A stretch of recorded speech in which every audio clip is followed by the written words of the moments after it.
हाँ तो दोस्तों बात करते हैं relation between capital G and small G. जैसा कि हमने चित्र में दिखाया गया है, ये पृथ्वी है। पृथ्वी के ऊपर कोई एक रखा हुआ ऑब्जेक्ट है जिसका द्रव्यमान स्मॉल m है। According to Newton second law, Newton के द्वितीय नियमानुसार हम जानते हैं F is equal to M into G होता है, या हम कह सकते हैं बल बराबर द्रव्यमान गुणे त्वरण।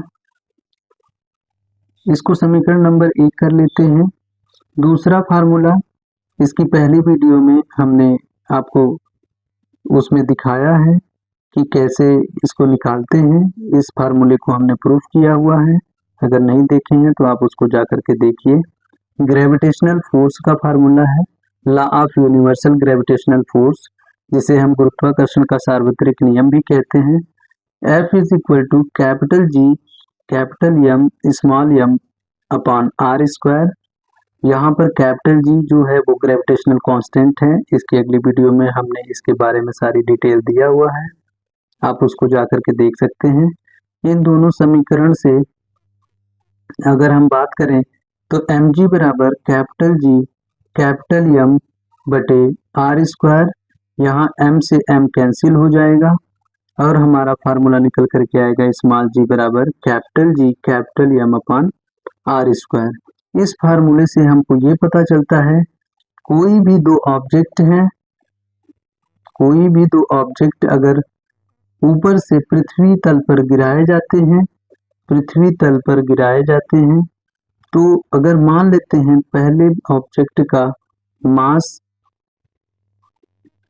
50 kg का है तथा दूसरे ऑब्जेक्ट का मास 5 ग्राम का है, तो हम पाते हैं कि हल्की होने के कारण दूसरा द्रव्यमान हमको कुछ समय पश्चात पृथ्वी पर गिरता हुआ नजर आएगा, लेकिन 50 kg द्रव्यमान का पहला पिंड हमको तेजी से पृथ्वी पर गिरता हुआ नजर आएगा।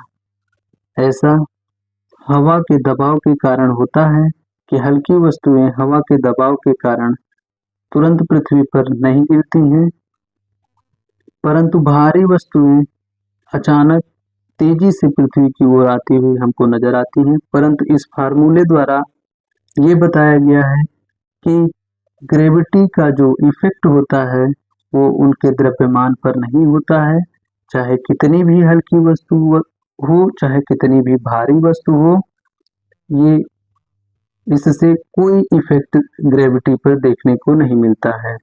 मतलब कहने का तात्पर्य ये है कि अगर मान लेते हैं किसी पेड़ से एक गिरता हुआ फल है और उसी पेड़ से गिरती हुई पत्ती, दोनों एक साथ जमीन पर आएंगी, परंतु ऐसा तभी होगा जब वहां पर वायु की उपस्थिति ना हो।